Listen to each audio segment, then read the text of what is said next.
Okay, my Dandavad Pranam to everyone. Today is a very auspicious day. We had finished our main program to glorify Srila Gurudeva Maharaj, his divine appearance. And we continue Russian-speaking program at 7 p.m. Thailand time. I'm here in our 360 Art Center trying to work on soundtracks with devotees. And so it's not going to be long, but it's going to be important message that we want to broadcast to everyone and all. Thanks for joining. Thank you, Nadia and Narayani, for arranging this wonderful opportunity for me one more time to glorify Srila Gurudeva. First of all, I want to say that it is extremely important for us the day today that we celebrate, because it unites our big devotional family all over the world. Just want to remind that Srila Gurudeva Maharaj has been traveled 24 times all over the world and collect devotees like jewels. So he would travel to different destinations: Russia, Brazil, United States, England, and collect all the fortunate souls that have been acquiring this opportunity to join his divine mission. And for most cases, we've been attracted towards personality of Srila Gurudeva Maharaj. Because Krishna consciousness, it's very difficult to understand for common people, especially the deep ideas of Srila Guru Maharaj. And today some ISKCON devotees joined our festival, and I started explaining them things, and they were very much amazed by hearing things about Krishna and Mahaprabhu that they had no idea. But of course, you cannot become an Einstein by joining the Einstein Institution. It takes you time to understand physics. So in most of the ways, Srila Gurudeva Maharaj had very compassionate, very kind heart, where he would just connect with people, not through intellectual ability, through his loving service heart. So that was our main connections. Because Srila Gurudeva Maharaj did not display us intellectual abilities, because he knew people don't know it's such a deep, wonderful philosophy. But what Srila Gurudeva Maharaj did, he displayed us extreme human spiritual qualities and depth of heart, and connect us with Guru Maharaj. And it will be time for somebody, maybe one life, or somebody maybe billion life, depending on the fortune, to appreciate and understand this gift that Mahaprabhu brought to this Kali Yuga. So beginning of Kali Yuga, the sages, they get together for the sacrifice. And as they were talking about sacrifice, they were trying to stop Kali Yuga. And they would describe how horrible Kali Yuga is, that people will lose complete spiritual sense. They will become very mundane, very primitive, and they will waste their lifetime for entertainment and survival. So they will not appreciate and value the human life. So it's pretty much everyone's life in Kali Yuga wasted due to misfortune. However, as they were hearing some great sages, the great joy came, and everybody were shocked. But they said there's one great quality in Kali Yuga, that is by Sankirtan, one can be very easily liberated from material existence. But what is the Sankirtan? What is this mystical process? Even the sages at that time could not understand, because they lead very specific, very ascetic, very holy life, and they completely separate from material environment and technically join, ashrams and withdraw from any sensual activities. And even in their stage of mystic yoga and self-realization, it was not easy to understand how is it by chanting holy name one can be liberated without follow strict yogic and religious principles. And the power of holy name, which is Krishna himself, Sakshat, has been broadcast by the great devotees such as Haridas Thakur. And this Haridas Thakur, who is an incredible being in previous life as a Brahma avatar of Lord Brahma, he fully describing by the power of Mahaprabhu, the power of holy name, as well as the 10 offenses which would to be avoided while we're chanting holy name. So we would understand that if we want to be qualified for the mercy of Mahaprabhu, first we have to get mercy of his devotee. And then by the grace of devotee and service of devotee, we would receive holy name. And if we are not committing any offenses and aparadh, by very short, means one life or few lives, we can attend divine service in Radha and Krishna. So Radha and Krishna service is very, very difficult to achieve. If we start reading the books such as Garga Samhita, there'll be description that great souls such as the rishis of Ayodhya, the sages of higher planetary systems, the great yogis, and all other exalted beings in the universe can barely receive mercy of Krishna after so many hundreds of thousands of lives to follow piety and spirituality and religion. Then how is that possible that fallen souls of Kali Yuga are receiving a great fortune to be connected with the holy name? And it is the mercy of Mahaprabhu, but more than Mahaprabhu's mercy is the mercy of Vaishnavas. So you can imagine, Srila Gurudeva Maharaj knew all these things, and he knew that we're not so qualified.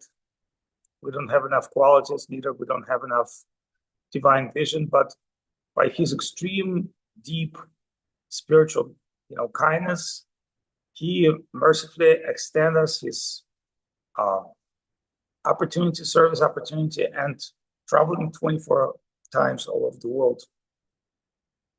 He connects us with teachings of Guru Maharaj, Prabhupada, and Gaudiya Sampradaya. So now our journey just begins. Like some people thinking, oh, when Gurudev was alive, that's not, true. His spiritual adult life begins when you take spiritual responsibility. So if you're expecting spiritual adult life, you should not count on your father, grandfather, or mother. In fact, when the parents leaving house, they're leaving home, they expect us to be well in our home. So to say that, oh, I'm only can stay in my home with daddy, it means that we're very unraped and very immature. But once we understand, when our guru left the physical plane, he still remained with us in the heart of every disciple, every sincere follower, and in his absence, we're supposed to perform devotional service because he's not physically a physical being, he's a spiritual being, which means he exists on plane of consciousness. So as well, we're conscious of him, conscious of Guru, conscious of Krishna, conscious of devotee, we connected with that plane. Just like when we stay online and internet, it doesn't really matter how far we are from each other, we're online, we're connected. So to think that Guru is not online, Guru is not connected, is something mundane. So this is our idea, this is our conception. And today we're remembering Gurudev and glorifying his divine pastimes. And we hope that, he will extend us his mercy with deeper understanding and deeper practice of spiritual life. So this is how we perceive Krishna consciousness. And again, to speak about Srila Govinda Maharaj's mystical power, is we knew that his mystical power is, number one, his heart and ability to tolerate people like ourselves.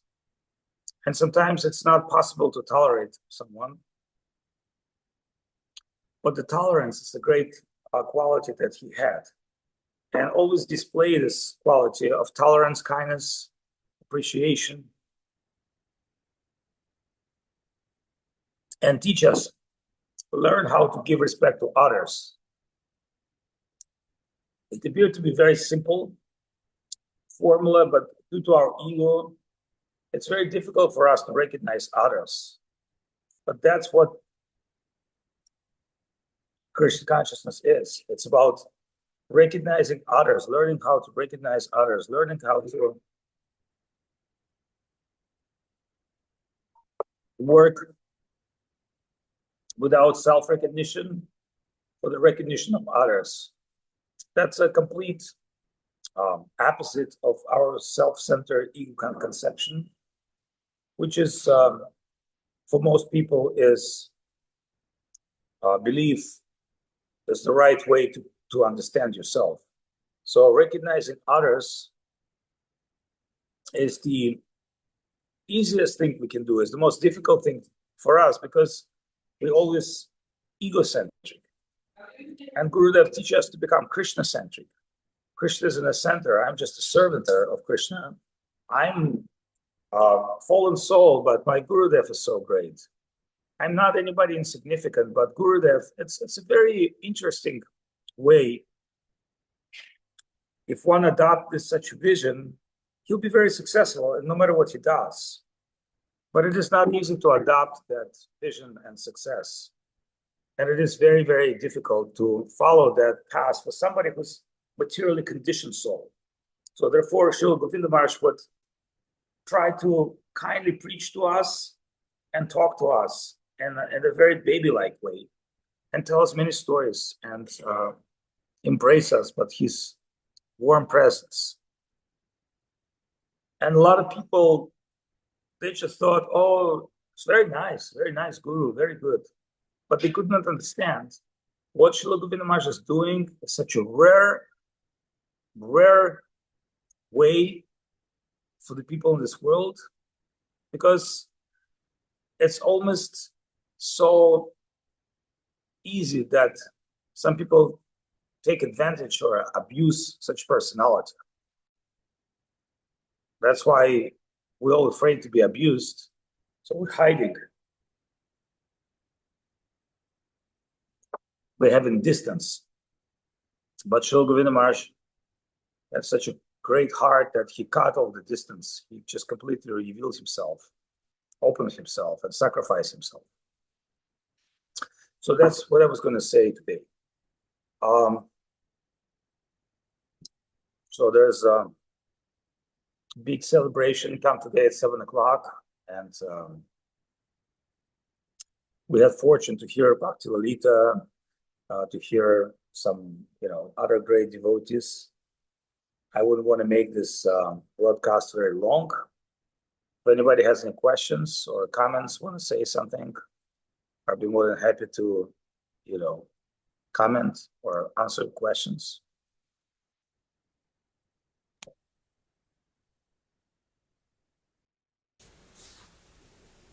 I would like to ask a question about kindness. Where is the line when you are not too kind and at the same time, doing everything everybody is asking about, and at the same time, from the other part, to reveal compassion? Where is the line you were talking about? Thank you. So thank you so much. This is a very good question, because see, normally when you're receiving some kindness, sometimes people take for granted and they exploit you. So therefore, it's really the art where you receive the kindness, but at the same time, you keep the distance on people. Because if you just receive the kindness, and if you don't keep the distance, even family, if mother always being so kind, the children start to become abusive. But then mother punish them or show them, no, you cannot cross these lines. That's called education. But, there are some children that are being so much abused by environment that they just need love. So in Srila Govinda Maharaj's case is different from our case, because he's been acting from very high level spiritual conscious platform, not some ordinary platform, because between people, we can figure out how to, deal with people based on, principles. And when we're dealing with each other, we have to have healthy distance. But when Govinda Maharaj is doing that, it's not something that we can really apply to ourselves, because he's a very high being. He's an incredible soul. He's got super amazing heart, and that's something we cannot copy. So that's what I'm trying to say. That don't try to imitate great souls and say, "Oh, I'll do like Govinda Maharaj." We will never be able to do that, because it's required a lot of compassion. On our own level, we should keep the proper distance with people. And people trying to abuse us, even in religious or spiritual way, we should just tell them, hey, I can do this, I cannot do this. So there's always this invisible limit of things that you can do. But at the same time, you can't be just ungrateful. You have to have a grateful servitor mood. And that's why you're inspired by other devotees and learn from them. Anyway, thank you. If you have any other questions. I don't want to keep this program very long, because I have a lot of work to do, and 7 o'clock we have another big program, so I'm trying to keep it today modest.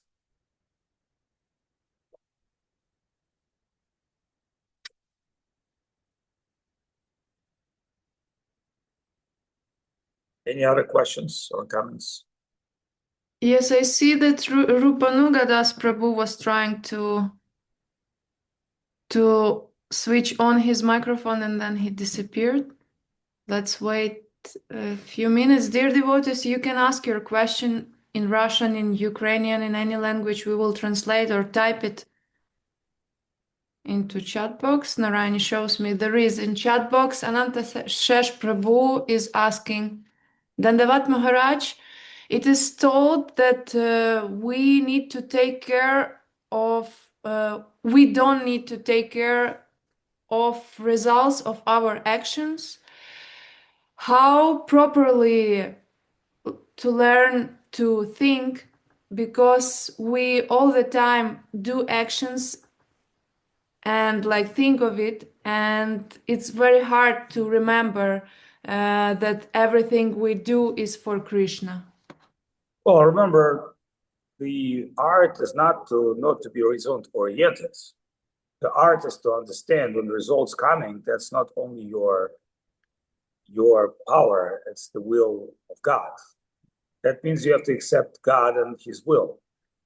See, because we have such a big ego, we cannot accept there's some other will in the universe besides us, but everybody have their own will. So just imagine everyone, like if Hitler want to win and Stalin want to win, Churchill want to win, everybody wants to win, right?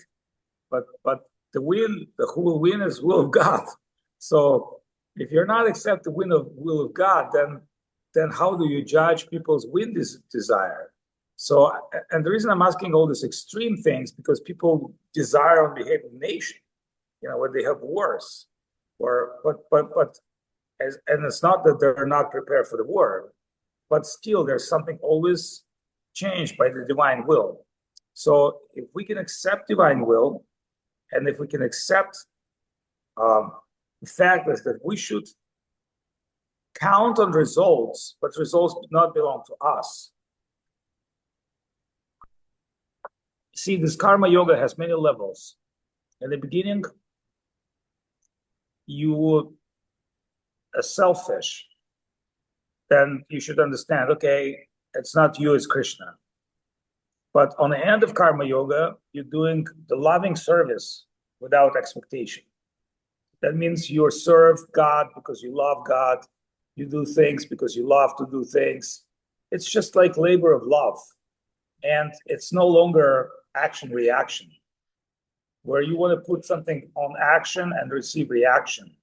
So it's not reactionary work, action reaction. It's the work. It's the work of love and appreciation, and it's a very high level. So you don't go immediately. You don't jump on that level. It's a gradual transformation from one perception to another perception. And finally, you understand. That's why karma yoga described in the 3rd chapter of Gita, but it's also the 5th chapter of Gita. But in the 5th chapter of Gita, it's more like sannyas yoga. It means you're not really attached to the results. In karma yoga, you are still expecting something, like you have low level of motivation. On high level, you are beyond this motivation. On the bhakti yoga, you're just acting out of love. Love is your motivation, not anything else. So these are progressive stages of consciousness. So that's why we call Krishna consciousness. So, consciousness has progressive stages, just like in art and music. The primitive art, primitive music for primitive people. The high-level art, high-level music for high-level people. How do you go from primitive to high level? Well, through association. Right? The high-level people, they listen to a lot of good music, they go to a lot of good museums, they understand about art, and they listen to art critiques. And that's how they grow towards art.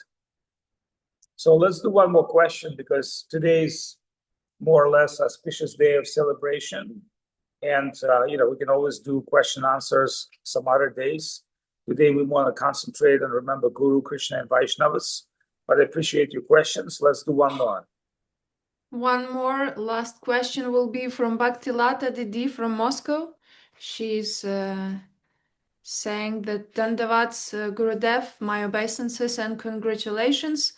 Govinda Maharaj, in his book Flow of Inspiration, states that Srimati Radharani became Abhimanyu's wife. Could this have been Arjuna's son or another Abhimanyu? No, it's not Abhimanyu. It's not Arjuna's son. And you have to understand, in Vrindavan, everybody play the role. It's like a movie. So they say, okay, in the movie, you become my wife, and because there's some lila, which is described by Raghunath Das Goswami. So sometimes Jatila and Kutila, who's Abhimanyu's relatives, they are suspect that Radharani is lover Krishna. But in Vrindavan, it's forbidden, like in in other societies. So then they want to say that, okay, if we catch Radharani and Krishna, we're going to kick out Radharani from Vrindavan. And as you know, if Radharani will leave Vrindavan, Krishna will die. It means like Krishna will not experience the same rasa happiness. So Radharani, she's in Vrindavan to make Krishna happy. That's her only service. And the circumstance, just like in a movie, like in a game. So then one time, Jatila and Kutila want to follow Radharani, and she's coming to old Devi temple in Vrindavan, and they see Krishna sneaking in this temple too. So, as we say, temple of love, when Radha and Krishna meet in temple, they love each other. Like, for common people, like if I invite a girl to the temple, it sounds like, when we do dating, we invite girls for the exhibition or a cup of coffee or a museum or art. But in this case, like, hey, would you join me in the temple? And in the temple, they embrace each other and love each other and kiss each other. But then they hear somebody's crawling back. Then Krishna immediately ran behind the deity, and Radharani stay in a praying position, and she's praying to the goddess. And Krishna, hiding behind the deity, speak with the voice of the deity and telling, "Oh, Radharani, if you would not pray to me, Abhimanyu would die." And that's Jatila Kutila, unexpected scene. So they want to catch Radha and Krishna, and suddenly they see Radharani very chastely praying to the goddess, and goddess answering her, "Oh, because of your chastity, you came here to save your husband, because your Abhimanyu should die from disease, but because of your chastity, because you are chaste to him, you're saving his life." That's very crazy for Jatila and Kutila. So instead of catching Radharani and say, "Oh, she has a lover affair with some other man," now they understand she's so pure and she's so amazing. And that's the trick that Krishna does, but it's also brings some sweetness into lila. Because remember, like Krishna lila is like Indian movie. It's always dancing, chanting, and there's always drama. So, and you can't have a good movie in India without drama and music. So from one point, they say, hey, we want to catch Radharani and kick her out of Vrindavana, and we want to expose everybody. Krishna is a lusty boy, and Radharani, she's supposed to be chaste wife. And next moment, at very moment, they understand, oh, this goddess just saved my son. Oh my God. Oh, Radharani is so amazing. So this is how lila moves from extreme, from right to left, from hot to cold. So, and that is Vrindavan. And that's why Vrindavan is so amazing, because it's like Indian movie. It's like you never expect. It's not like dealing with God. It's more like dealing with life. And life is like a musical movie with music, spices, the fight, drama, tears, love. And that's why Indian people, they love the movies, because they made based on lila principles. Like if you really understand Indian movie, which sometimes sound like very funny for Western people because they want something realistic. In Indian movie, it's not about realism, it's about ultimate lila. In fact, the common people playing the lila. So a lot of the movie stories come from scriptures, like Ramayana or Mahabharata or this or that, because they can't figure out anything on their own. It has to be scriptural concepts. And those scriptural concepts, they've been in Indian movies staged through human circumstances. And they become a little stupid, I would say. But when the pure Krishna Lila happens and Ram Lila happens, we can feel real joy and feel amazing. And even the lost, or even the vulgar jokes, or even some horrible things become so much fun. Oh, Krishna killing the demons. Oh, Krishna doing this. Krishna love gopis. Krishna stealing this. Krishna stealing that. It's become innocent, joyful mood. So in this case, we can understand that Krishna pastimes is not something physical, not something mundane, not something historical. It's heart fulfilling. And it's not just fulfilling heart of Krishna, it's also fulfilling heart of every living being that's looking for rasa, because we're looking for rasa, we're looking for a relationship. We're not looking for basic necessity, food, shelter. That's survival, that instinct. So when we're in our own peaceful environment, we're looking for love, we're looking for appreciation. We're not looking for to survive. So sometimes we think, oh, I've survived, it's such a great thing. It's like a rabbit living in the forest where so much wolves and coyotes, and rabbit thinking, shaking, oh, today I wasn't eaten, so it's a happy, lucky day for me because somebody else been eaten. And coyotes thinking like, if I don't eat this beautiful rabbit, I die myself. So it's kind of what the material life is like based on exploiting surviving principles. So in this regard, I want to thank you all for being today on this program. I hope you join Srila Gurudeva Maharaja's glorification in Russian. Otherwise, we'll be speaking about Srila Gurudeva Maharaj more than once, today, tomorrow. I think it's a great opportunity for me to spend some time with you. There are other devotees waiting for me. I'm sorry, today is a very busy day. So normally I would do a little longer program, but I want to be very grateful to Narayan DT and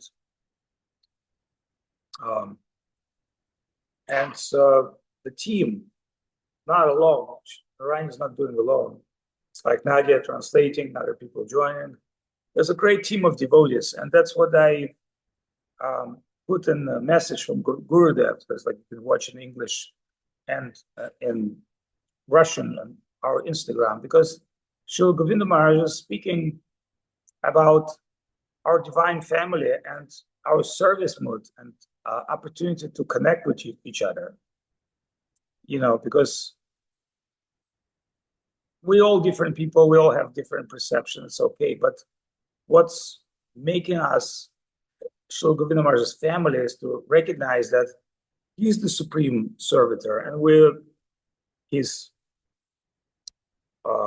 disciples and servants. So we tune our ego sometimes down and be humble and kind. We can understand how wonderful to serve Srila Gurudeva with whatever small we have. So my Dandavat Pranam to all of you.